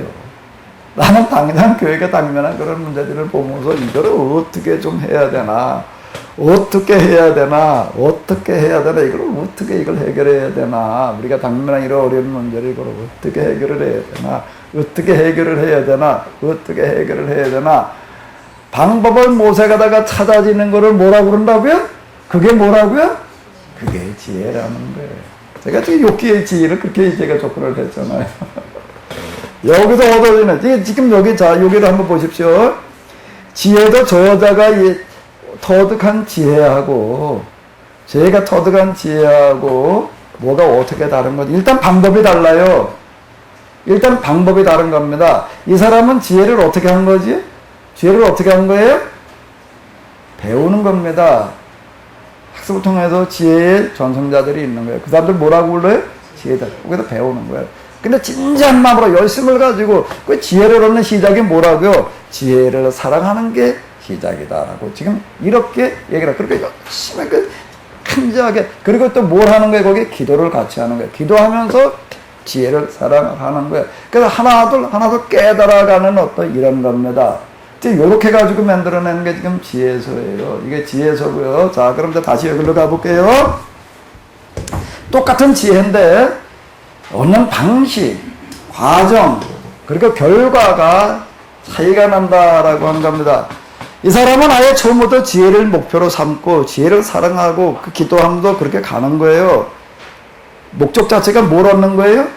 지혜. 다음날 돈을 찾아가고 나는 지혜를 찾았다. 나는 이거를 뭔가 하면 왕의 자리보다 왕의 홀, 왕자보다 나는 더 귀하게 여겼다. 세상에 더 금원부와 난 이런 거하고는 내가 비교되지 않는 만큼 나는 귀하게 여겼다. 이렇게 얘기를 하는 거예요. 지혜라는 것 자체를 귀하게 여기고 그걸 기도하면서 그걸 찾아가면서 여기까지 이렇게 오는 거고 저는 지혜라는 거에 대한 단어도 나는 없어요. 지혜라는 단어도 없고 나는 지혜를 얻어보겠다는 생각도 없는 거예요. 저는요. 그걸 가지고 출발을 하는 게 아니에요. 출발 자체가. 나는 뭘 가지고 출발을 했다고요? 뭘 가지고 출발을 하는 거예요? 현실 뭐요? 현실 뭐요? 문제인 거예요. 교회가 당면한 문제인 거예요. 이게 안타깝고 견딜 수 없는 마음으로 저는 이걸 가지고 어떻게 그러다가 뭘로 가는 거예요? 기도로 가는 거예요. 기도가 들어있기는 들어있어요. 근데 이게 지금 여기서 지혜자가 얘기하는 그런 식의 기도는 아닌 거예요. 저는요. 기도도 내가 기도를 먼저 하려고 해도 한 것도 아니야. 나는 단지 뭐가 있는가 하면 현실 문제에 대한 뭐가 들어가 있는 거예요? 안타까움이 들어가 있는 거예요. 안타까움 이것 때문에 나는 여기에 이제 짓눌려가지고도 그러고 나는 이렇게 간 거예요. 그러다 그게 이제 자연스럽게 성경을 일단 가슴에 뜨거워져가지고 기도로 이어져가지고 이렇게 간 거예요. 가가지고서는 이제 그 다음에 뭘 하는 거예요? 이거를 어떻게 하라고 하는 걸 실행을 하는 겁니다. 씨름을 하면서 기도, 영성 체험, 이게 어떻게라고 하는 어떻게가 어떻게 해서 답이 나오는 거게 되면 그 어떻게가 이걸 어떻게 해결해야 되느냐라고 하는 그 어떻게가 어디서 얻어진다는 거예요? 그게 그것 속에 뭐가 들어가 있더라는 거예요? 하나님 체험이 들어있다라고 하는. 하나님 체험이 아니고서 이게 답이 안 나오는 거예요. 그래서 저한테 나 하나님 체험이 있었던 거지. 내가 언제 뭐 영성 체험을 하겠다고 그랬나? 영성을 내가 사모해가지고 나도 막 수도다돼가지고 저런 영성의 경험을 나도 한번 해봐야지. 저런 신비적인 단계가 있다는데 뭐 그것 때문에 난 뭐 신비적인 단계 뭐 어쩌고 저쩌고 난 아예 관심도 없는. 난 진짜 그게 중요한 게 아니야. 나는 지금 당장 교회가 지금 죽어가게 생겼으니까 이 안타까운 문제만 가지고 나는 씨름을 하고 있는데 어떻게 하다가 보니까 그 어떻게를 찾으려고 하니까 그 속에 뭐가 들어가 있는 거예요? 그 속에 뭐가 들어가 있는 거예요? 하나님 체험에 들어가 있는 거예요. 그 속에 하나님 체험에 들어가 있는 거다. 하나님 체험 속에 이게 들어간 게 아니고 그러니까 뭐에 가장 중요한 게 뭐라고요? 안타까운 마음이 되는 겁니다. 그 속에 다 들어가 있다라고 하는 겁니다. 여기에 하나님 체험이라는 게 그래 들어가 있는 거예요. 하나님 체험이라는 게 이 어떻게라고 하는 거를 풀기 위해서 들어가 있어. 하나님 체험 자체가 목적이 아니다라고 하는 겁니다. 이 어떻게가 문제예요. 이걸 어떻게 할 거냐라고 하는 이 문제 속에 이 경험에 들어가 이게 경험을 하고 나서 보니까 뭐가 보이는가 하게 되면 어떻게에 대해서 뭐가 보이는 거죠? 어떻게 해서 그 다음에 뭐로 넘어가나 이제. 어떻게 해서 뭘로 넘어가지요? 어떻게 해서 떡해는 놔두고 앞글자만 바꿔봐봐요. 어짜를 뭘로 바꾸면 될까?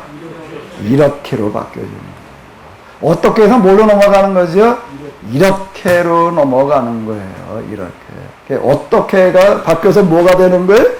이렇게가 되는데 경험하고 나서 그 속에 다 들어가 있어요. 어떻게 해도 이렇게로 넘어가는 그 속에 지금 그 욥기 같은 거 가지고 욥기를 내가 이렇게 씨름을 해가지고 이렇게 본 게 아니에요. 그거 욥기를 내가 가지고도 이거 내가 욥기 여러분들하고 세미나를 하느라고 내가 무슨 몇 달 준비한 것도 아니에요. 내가 몇 달 준비하고서 결혼도 없어요. 그거 이제 세미나 지금 시작해야 된다 그러게 되면은 다 해가지고 제가 6개 준비한 시간이 2달이 안 됩니다. 다 해서 2달이 안 돼요. 그럼 이제 제일 먼저 해야 되는 게 뭔가 하면 서점에 도성에 들어왔는데 이렇게 책 모아오는 거예요.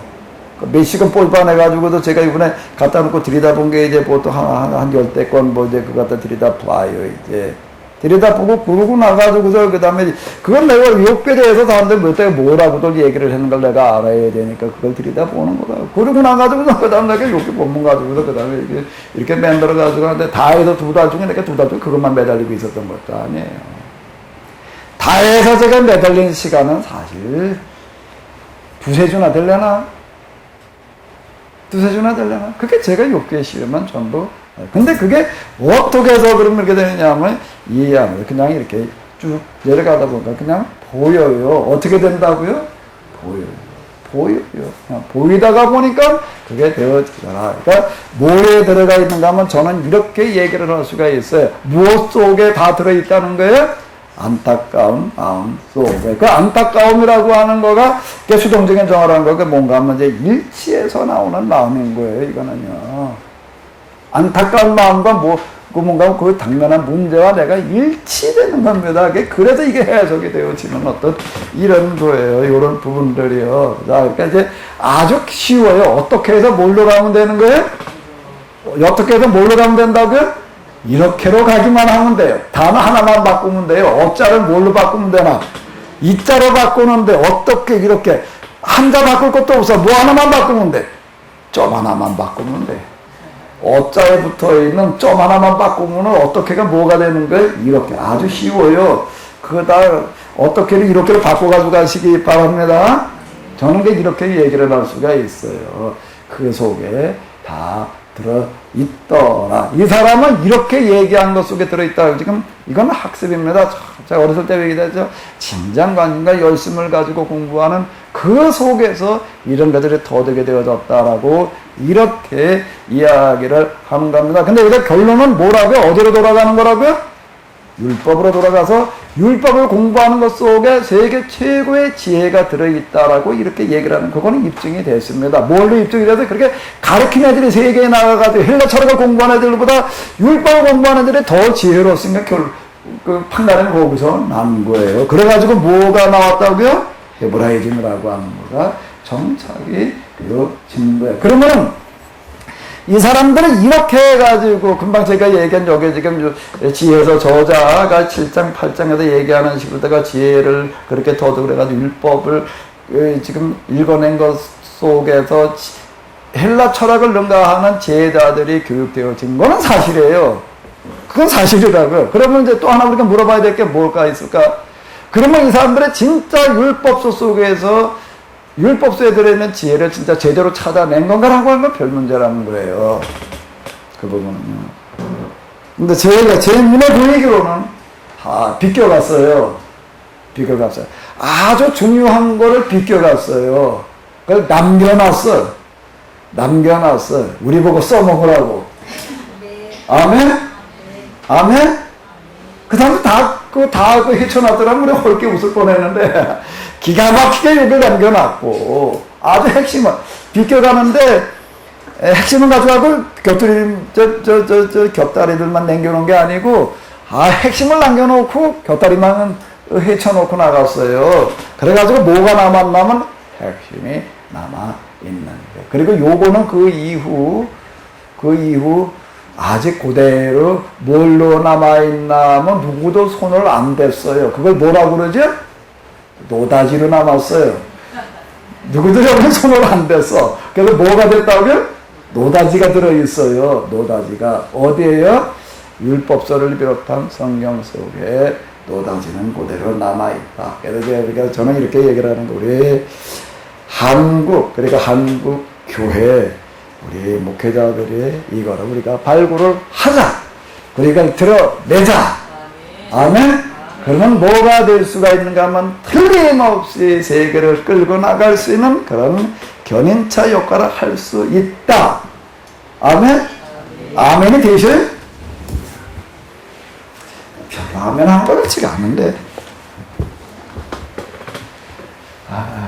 입으로는 별로 아멘 하는 것 같지는 않으니까 꾸준하게 계속 오시는 거 보니까 아멘을 하시는 것 같아. 이거 온 김에 이 보화까지 헤쳐가지고 가요?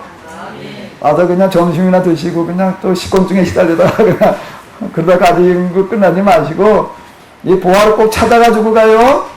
아멘? 자, 그러니까 이 사람들이 이겁니다. 여기서는 보화가 어디 들어있다고요?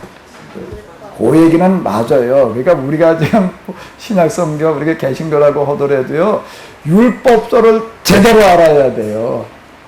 유대인들은 아직 제대로 아는 게 아니야. 우리를 위해서 남겨놨어. 그러니까 하나님의 섭리. 가장 큰 선물이 율법서 속에 우리를 위해서 그대로 남겨져 있는 줄로 믿습니다. 이걸 찾아내자고요. 자, 9장을 또 읽어보시도록 하겠습니다. 이거 한번 잘 읽어봐봐요. 다 같이 시작! 우리 조상들의 하나님이시며 자비로우신 주님, 당신의 말씀으로 만물을 만드셨고 당신의 지혜로 인간을 내시어 당신 손에서 생명을 받은 모든 피조물을 지배하게 하셨습니다. 또 인간으로 하여금 세상을 거룩하고 의롭게 다스리게 하시고 정직한 마음으로 통치하게 하셨습니다. 나에게 당신의 왕자의 살기를 같이 한 지혜를 주시고 나를 당신의 자녀들 축에서 빼놓지 마소서. 나는 당신의 종이며 당신 여종의 자식입니다.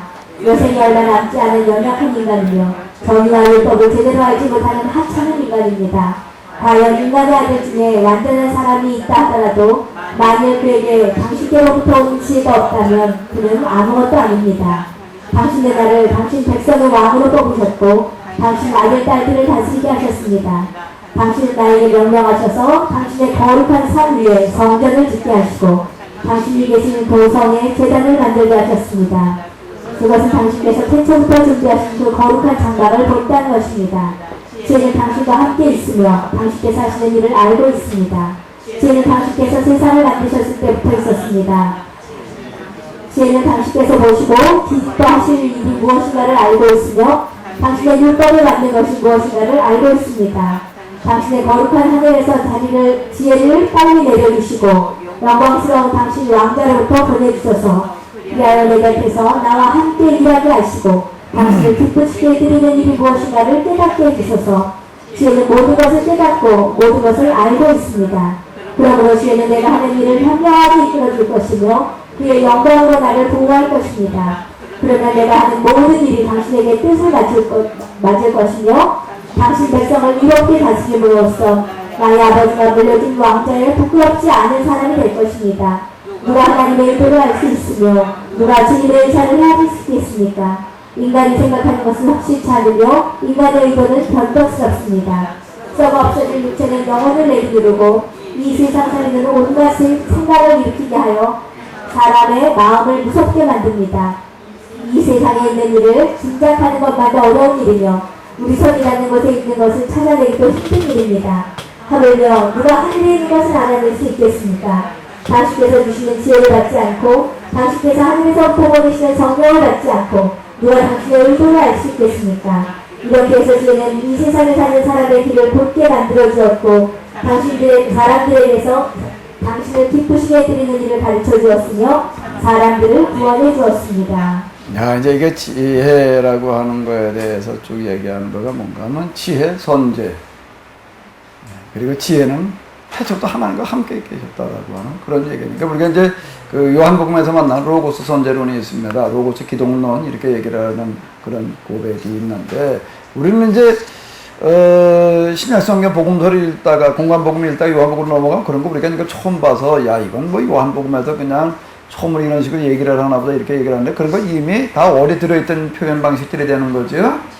예, 이 신구약 중간기에 들어있는 외경이라고 얘기하는 것들 속에 다 들어있는 표현법들이었다라고 하는 거고요. 그건 제가 요한계시록을 얘기할 때도 계속 제가 얘기했던 건데 우리는 요한계시록을 읽고 내려가다 보게 되면 그런 표현법들을 요한계시록에도 처음 얘기하는 것처럼 이렇게 들어요. 그래도 야 하나님께도 요한에게 특별하게 계시를 주셔가지고 이런 환상들 이런 말씀들 이런 계시를 이렇게 얘기를 하셨구나. 이제 사실 그 제가 요한계시록 여기서 그 15주 그 2박 3일 동안은 할 수가 없죠. 15주 하는 동안에 가능하면 구약 성경에 들어있는 그 묵시록들을 묵시문학들을 좀 같이 다루었으면 그러는데 그게 못하고 그냥 저희 다니엘서 하고 뭐 조금만 이렇게 그냥 부분적으로만 이렇게 보다가 말았는데요. 그걸 제가 다루지 못한 거는 이걸 자료를 구하는 게 굉장히 어려워요. 그 책으로다가 이렇게 있습니다. 그 의경 이래가지고 있는 것들이 있는데 그거 갖다 이게 뭐 어떻게 해보려니까 이게 굉장히 어려워요. 이번에도 제가 이거 지혜서하고 집에서 이거 라고 아주 이거 밑을 꼭박 달라붙어가지고 이거 자료 만들어낸 거예요. 어디 이렇게 따르게 만들어져 나온 건 없고 이래가지고 이거 저희 인터넷 사이트에 들어가서 그냥 하나하나 복사해가지고 이렇게 만들어내려고 아주 굉장히 좀 수고한 건데 그 묵시문학은 또 그 책이 여러 권입니다. 그거는요 훨씬 더 많아요. 이거는 지금 2권밖에 없지만은요 사실 묵시문학이 훨씬 더 활동이 활발했던 어떤 이런 거거든요. 그 묵시문학 외경에 들어있는 묵시문학이라고 이걸 읽어보게 되면 요한계시록에 나와 있는 그 같은 표현법들은 거기 지금 다 들어가 있다라고 얘기해도 될 만큼 전혀 그 낯선 얘기들이 아닌 거다라고 하는 겁니다. 그러니까 그 묵시문학의 배경 속에서 요한계시록을 해석해 나가야 되는 거고요. 그리고 지금 우리가 이 복음서라고 하는 걸 이렇게 놓고 보더라도 이 예경에 특히 이제 많은 부분에 뭐가 관련되어 있는가 그게 지혜서라고 하는 것들이 중요한 연관이 있다라고 하는 겁니다. 그러니까 이 부분들을 우리가 좀 조금 들어봐야 돼. 지혜 뭐예요? 선제론 지혜 이코로 하나님과 동격. 자, 이렇게 얘기를 하는 거고, 지혜, 창조론. 자, 이렇게 나아가고 있습니다. 그 세상은 뭐가 다스리냐면 지혜가 다스린다라고 이렇게 이야기를 하는 거예요. 자, 여기 보게 되면 이런 얘기가 나오고 있습니다. 나에게 뭘 달라는 거예요? 당신 왕자의 자리를 같이한 뭘 주시고? 지혜를. 지혜가 세상을 통치한다라고 이렇게 얘기를 하는 거예요. 요한 로고스론이라고 하는 게 있다라고 한다라고 해서 지혜 문학 가운데 뭐가 있다고요? 지혜론이라고 하는 게 있다. 라고 하는 겁니다. 지혜가 이만큼 중요하게 다루어지고 있다라고 하는 거예요. 그러니까 결국에는 뭘 얻어야 되냐면 지혜를 얻어야 되는 거예요. 아까 금방 말씀드린 거 제가 다시 얘기를 한다면 저는 무슨 지혜라고 하는 것 자체에 대해서 단어 자체에도 좀 관심이 없고 그랬는데 결국 제가 도달한 거는 뭔가 하면 여기가 되는. 그러니까 성경이 이렇게 해석이 나오고 지금 그러고 있는 어떤 이게 되는 거고. 제가 놀라는 거는요. 그 이전에 내가 이렇게 되기 이전에는 뚜껑도 열기가 어려웠던 신학서적들이 그 난해한 것들은 굉장히 어렵습니다. 그럼 도대체가 무엇을 얘기하는 건지 머리가 핑핑 돌아요. 이게요. 뭐 감이 안 잡혀요. 근데 내가 얻을 때 내 스스로 놀라는 게 이게 어떻게 이렇게 간단하고 쉽게 들여다 보여지지. 그래가지고 내가 요즘 뭔 생각이 있다고만 하면 신학교 지금 입학하면 딱 맞겠다. 그럼 좀 할 것 같아. 사실 신학교 다닐 동안에 뭐가 뭔지도 모르고 그냥 그러다가 말아줬다 말았지. 신학을 공부하려면은 이렇게 된 상태에서 해야 되겠구나. 그런 생각을 좀 이렇게 하는데요. 여기 이 사람 뭐래? 지혜하고 결혼을 했대. 그러니까 여러분들 지혜하고 결혼을 하셔요. 그 여자들 가운데 지혜라는 이름 가진 여자 가끔 있다고요. 그러니까 잘 찾아보셔. 그래가지고 여러분들 나도 뭐하고 결혼했다? 지혜하고 결혼했다. 그렇게 얘기하시기 바랍니다. 자, 10장으로 넘어가도록 하겠습니다. 맨 먼저 조성된 인류의 아버지가 홀로 창조되었을 때 그를 보호해 준 것이 지혜였으며 그가 죄를 지었을 때 그를 구해 준 것 또한 지혜였다. 지혜는 그에게 만물을 지배할 힘을 주었다. 그를 악인이 미쳐 자기 동생을 지었을 때 그는 지혜를 따라 자기 힘을 참지 못하여 멸망하고 말았다. 그의 죄로 인하여 온 세상이 홍수에 휩쓸렸을 때 지혜는 한 의인을 도달할 것 없는 나무 조각 위에 실어서 또 한 번 세상을 들어주었다. 다시 악이 창궐하여 여러 민족들이 혼란에 빠졌을 때 지혜는 한 의인을 가려내어 하나님의 책망을 받지 않도록 지켜주었으며 자기 자식에 대한 정마저 이길 수 있도록 힘을 북돋아 주었다. 하늘에 우리 그 악명 높은 5도시를 쳐서 악인들이 멸망할 때 지혜는 그 의인을 피하게 하여 위험에서 지켜주었다. 그들의 악행 증거는 아직도 남아있어서 그 땅은 황폐하여 여전히 연기를 품고 있으며 나무는 열매를 맺으나 때가 되어도 잊지 않고 잊지 않는 영혼에게 내린 볼의 증거로서 소음기둥 하나가 우뚝 서 있다. 그들의 지혜에 대해서 빗나감으로써 선이 무엇인가를 알 수 없었을 뿐만 아니라 그들의 우매함을 증가하는 기념물을 후대에 남겨놓았다. 그래서 그들을 모르는 사람이 아무도 없게 되었다. 그러나 지혜는 그를 섬기는 사람들의 시련으로부터 구해주었다. 그 의인이 자기 형의 분노를 피하여 도망칠 때 지혜는 그를 모든 길로 인도해 주었다. 그에게 하나님의 나라를 보여주었으며 거룩한 것에 대한 지식을 가르쳐 주었다. 지혜는 그가 하는 일에 번영을 가져다 주었으며 그 모든 노력의 열매를 매겨주었다. 그 의인의 반기자들이 욕심을 부려서 그를 괴롭힐 때 지혜는 그를 도와 부자로 만들어 주었다. 지혜는 그를 그의 원수들로부터 지켜주었고 원수들이 꾸민 후김수로부터 구해주었으며 분명한 싸움이 벌어졌을 때 그에게 승리를 주었다. 그래서 그 의인은 하나님을 섬기는 것이 가장 강한 힘이라는 것을 알게 되었다. 그 의인에 팔려갔을 때 지혜는 그를 버리지 않았고 그 의인이 죄를 짓지 않도록 지켜주었다. 지혜는 그가 잡혀있을 때 감옥으로 험지갔으며 그가 사슬에 묶여있을 때에도 그를 버리지 않았고 그에게 한 나라의 왕장과 그를 함께하던 폭군들을 이기는 힘을 주었다. 그리고 그를 고발한 자들의 그 짓을 폭로하고 그에게 영원한 영광을 주었다. 지혜는 거룩한 백성이며 흠없는 민족을 아파하는 자들의 나라에서 구현했다. 지혜는 주님의 종의 마음속에 들어가 그를 움직여 놀라운 일들과 주적으로 무서운 왕들과 맞서게 하였다. 지혜는 그 거룩한 백성이 지는 누구의 대가로 상을 주었고 놀라운 길에서 그들을 인도하였다. 낮에는 그들에게 그늘이 되어주고 밤에는 별빛이 되어주었다. 지혜는 그 많은 물을 갈라서 그들을 인도하여 홍해를 건너주었고 그들의 원수들을 물속에서 묻어버리고 그들의 시체를 깊은 바다 속으로부터 털어내었다. 마침내 의인들은 악인들로부터 무기를 빼앗았다. 주님, 그들은 당신의 거룩한 이름을 찬양하였고 당신의 손으로 보호해 주시기에 대하여 이구동성으로 감사의 노래를 불렀습니다. 주님은 어린이의 입을 열어주셨고 전범이로 하여금 똑똑히 말하게 해주셨습니다. 자, 그래서 지금 이제 아담으로부터 지금 이제 출애굽까지를 쭉 열거를 하고 있는데, 그 모든 것들을 주도한 게 뭐가 주도했다는 거예요? 하나님이요? 아니, 그러니까 하나님이라는 말을 뭘로 바꿔가지고 얘기를 하고 있는 거죠? 그러니까 하나님 곧 뭐예요? 지혜. 지혜 이퀄 뭐예요? 하나님. 자, 이렇게 이해를 하고 있어요. 그러니까 요셉의 얘기도 금방 여기 나오고, 모세보다 이제 그 지혜가 그와 같이 일을 되겠다. 그 요셉이라고 하는 사람이 등장해가지고도 정책을 얘기를 했을 때 바로를 비롯한 모든 신하들이 뭐라고 얘기를 했다는 거예요? 우리 가운데 이와 같이 지혜롭고 명철한 자가 없도다 라고 이렇게 이야기를 하고 있습니다.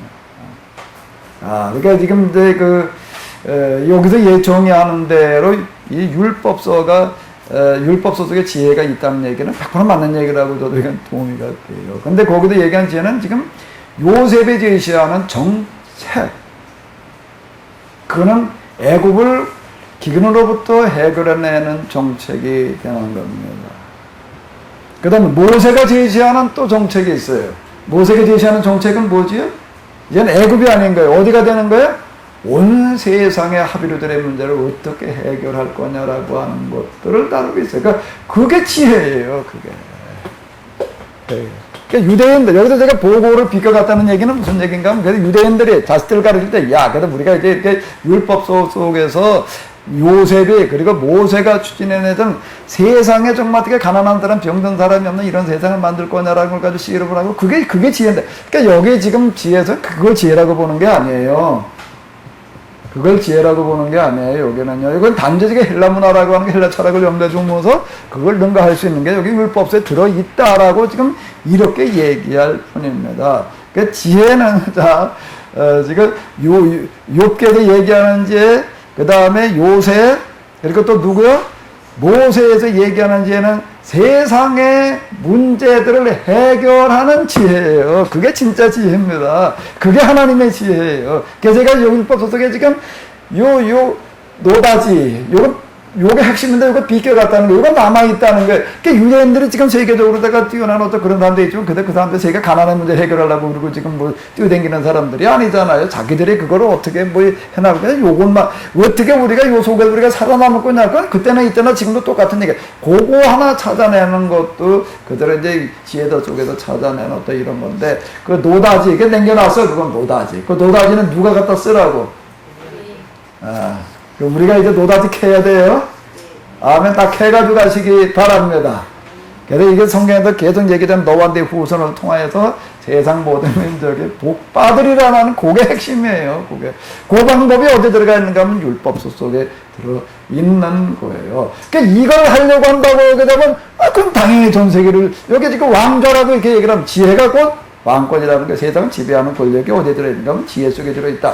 이걸 제시를 하고 그걸 추진해 나가다 보게 되면 그게 세상 다스리는 일이 거기 들어있는 거죠. 왕권 속에 지혜가 들어있는 게 아니라 지혜 속에 왕권이 들어있다라고 이렇게 이야기를 하는 게, 하나님 이코르곤 뭐라는 얘기예요? 지혜라고 이렇게 얘기를 하는, 여기까지는 그 도식이 맞는 얘기가 되는 거예요. 근데 단지 노다지를 못 했어. 노다지를 못 했어. 그것만 캐내면 돼요. 여러 가지가 방법면에서도 이제 좀 이제 빗나간 부분은 뭔가 하면 제가 말씀드렸는데, 욥기에서 지금 씨름하고 그러는 문제는 뭔가 하면 무슨 마음이 되는 거죠?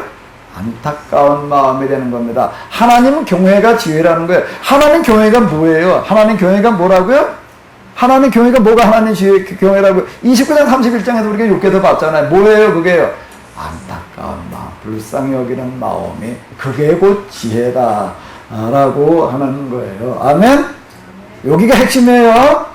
이 부분은 아직 노타치예요. 지혜를 캐내는데도 지혜라고 하는 개념 속에 요거는 아직 안 들어가 있어요. 지혜문학이라고 하는 지혜 속에, 지혜문학이라고 지혜 단어 속에 여러 가지 개념들을 갖다가 들춰내놓긴 했는데, 금방 저희가 얘기한 요 개념까지는 아직 안 들어가 있다. 그러니까 그걸 거기다가 이제 지혜를 우리가 이제 완성시켜야 돼. 하나님 교회가 뭐가 하나님 교회냐라고 하는 이런 것들을 완성시켜야 되는 건데요. 자, 계속 이제 지혜에 대해서 읽어보도록 하겠습니다. 또 읽어보시겠습니다. 지혜는 그 거룩한 예언자를 통해서 그들이 하는 일을 성공시켜 주었다. 그들은 무인지경의 하나를 통과하여 길도 없는 곳에 천만하셨다. 그들은 원수들에 저항하여 적군의 공격을 물리쳤다. 그들이 목말라서 하나님께 간청할 때 절벽 같은 바위 틈에서 물이 나왔고 그 단단한 바위에서 나온 물로 갈증을 풀었다. 이렇게 물은 그들의 원수들에게는 징벌이 되었고 역경에 처한 그들에게는 오히려 고마운 선물이었다. 주님은 원수들에게 피로 더럽혀진 끊임없는 흐르는 강물을 주셨다. 이것은 가난아기들을 죽이라는 명령에 대한 엄한 징벌이었다. 그러나 이스라엘 사람들에게는 놀랍게도 풍부한 물을 주셨다. 이렇게 그들은 자기들이 물을 마시지 못하는 고통을 겪음으로써 원수들에게 내린 갈증의 징벌이 얼마나 가혹한 것이었는가를 알 수 있었다. 비록 자비에 채찍이기를 하였으나 그들이 받은 시련을 통해서 그들은 악인들에게 내리는 분노의 판결이 얼마나 큰 고통이었는가를 알게 되었다. 주님은 이스라엘 사람들에게 시련을 주실 때에 아들을 징계하는 아버지의 심정으로 하셨지만 저 원수들은 징벌을 내리는 무서운 왕처럼 엄격히 다스리셨다. 이스라엘 사람들이 있을 때에도 또 떠나간 후에도 마찬가지로 원수들은 고통을 당하였다. 그들은 이중으로 고통하였고 과거를 생각할 때마다 탄식하였다. 자기들에 대한 징벌이 이스라엘 사람들에게는 기쁨이 되었음을 알고 그들은 거기에서 주님의 손길을 느꼈다. 그들이 예전에 강물에 내다 버렸다가 후에 가서 조롱하며 배척했던 그 사람에 대해서는 모든 일이 이루어졌을 때 경탄하지 않을 수 없었다. 의인의 갈증과 그들의 갈증이 그토록 달랐던 것이다. 그들이 악하고 어리석은 생각에 미혹되어 이성 없는 뱀들과 치안 짐승을 경배하게 이르렀을 때 주님은 그들을 벌하기 위해서 이성 없는 생물들의 때를 보내셨다. 그래서 그들에게 사람이 죄를 지으면 쓴 것으로 벌어받는다는 사실을 가르쳤다. 무형의 물질로부터 세상의 세계를 만들어내신 주님의 전능하신 손이 공과 사나운 사자들의 무리를 그들에게 보내시는 것은 어려운 일이 아니었다. 혹은 새로 생겨난 이름 모르는 야수들을 보내실 때도 있었다. 입에서 불을 뿜어내는 무섭게 이를 빼앗는 야수들과 악취를 풍기는 연막을 마구 뿜어내는 것들, 또는 눈에서 번개 같은 무서운 빛을 내쏘는 짐승들, 이 짐승들의 해치는 힘은 악인들을 몰살시키기에 충분할 뿐 아니라 그 무서운 얼굴을 보기만 해도 악인들은 곧 죽어버린다. 이런 짐승이 아니더라도 악인들은 정의에 쫓기고 주님의 힘에 휘말려서 단숨에 땅바닥에 거꾸러질 수가 있었다. 그러나 주님은 모든 것을 잘 재고 헤아리고 갈아서 처리하셨다. 주님은 원하시기만 하면 언제든지 그 큰 힘을 발휘할 수 있다. 주님의 팔힘을 누가 당할 수 있겠는가? 주님이 보시기에는 이 온 세상이 저울에 앉은 먼지와 같으며 땅에 내리는 한 방울의 아침이 있을 것 같다. 주님은 무슨 일이든지 하실 수 있기 때문에 만인에게 자비로우시며 그들이 회개할 수 있도록 사람들의 죄를 살피지 않으신다. 주님은 세상 모든 것을 사랑하시며 주님이 만드신 그 어느 것도 싫어하지 않으신다. 주님이 미워하시는 것을 만들 리가 없다. 만일 주님이 원하지 않으셨으면 무엇이 스스로 부지할 수 있겠으며 그분이 불러주시지 않은 것이 어떻게 스스로 연명할 수 있겠는가. 생명을 사랑하시는 주님은 모든 것이 그분 것이기에 모든 것을 용서하신다. 주님의 네, 11장까지를 이렇게 봤는데요. 자, 지금 여기 이렇게 보게 되면은 5절에 이렇게 보고 있습니다. 이제 이게 홍해바다 갈라져서 그 지나가는 그걸 얘기를 하면서 이렇게 물은 그들의 원수들에게는 징벌이 되었고 역경에 처한 그들에게는 우리 고마운 선물이 되었다. 이제 이런 식으로다가 이게 홍해바다 물이 아니라 이건 저게 뭐지? 광야에서 먹는 그런 물들 이제 이런 것들이 이제 되겠는데, 자, 그러니까 여기 지혜서, 솔로몬의 지혜서, 이제 초기에는 뭐라고도 이름을 주로 불러는가 솔로몬의 지혜서라고 지혜서라고 이렇게 불러다가 요즘 그냥 솔로몬이라는 걸 말을 빼버리니까 솔로몬이 쓰는 게 아니다라고 그냥 지혜서 이제 이렇게 주로 쓰게 되는데, 그냥 지혜서 그러면 이제 이걸로 알아들으세요. 지혜서. 자, 이 지혜서에서는 의인이 당하는 고난이라고 하는 게 뭐냐라고 하는 것에 대해서 어떻게 대답을 한다고요? 두 가지로 대답을 하는데, 첫 번째는 의인이 당하는 고난이라는 게 뭐라는 거예요? 뭐라고요? 하나님의 시험이라고 하는 겁니다. 불청제 연단하는 그런 시험이어서 그걸 이제 통과하고 나게 되면 두 번째, 그 다음에 뭐가 어떻게 된다는 거예요? 첫 번째는 하나님의 시험이 되는 거고, 그 다음에 뭐가 되는 거예요? 하나님의 증거가 되는 거예요. 무슨 증거요? 함께 하셨다라고 하면 그걸 통해 가지고도 어떻게 되는가 하면 그 스스로도 그렇고 악인들에게 의인의 고난이라고 하는 게 악인들에게 증거가 된다라고 하는 겁니다. 무슨 증거요? 하나님께서 살아계시다. 하나님께서 의인과 함께 하시는다라고 하는 걸 보여주는 증거다라고 요렇게 이야기를 하는 겁니다. 지금 여기 얘기가 그 얘기가 되는 거예요. 이렇게 물은 그들의 원수들에게는 뭐가 됐다는 거예요? 징벌이 되었고 역경의 천부들에게는 오히려 고마운 선물이었다라고 자 이렇게 이야기를 하는 겁니다. 그러니까 여기까지가 이제 이 사람들이 제시해 놓는 그런 지혜서 얘기하는 의인의 고난 역경이라고 하는 거 어떻게 봐야 되느냐. 그래서 이렇게 얘기를 하는 거예요. 여기. 조금 더 나가야 돼요. 이 사람들이 얘기하는 건 여기까지 들쳐놓은 거고요. 여기도 아직 비껴갔어요. 여기도 노다지가 남아있다고요. 이제 노다지를 캐야 돼. 아멘? 남겨놓지 말고 다 캐자고요. 다 캐내시기 바랍니다. 자, 그러면 좀 쉬었다가 12장부터 또 계속 나가보도록 하겠습니다.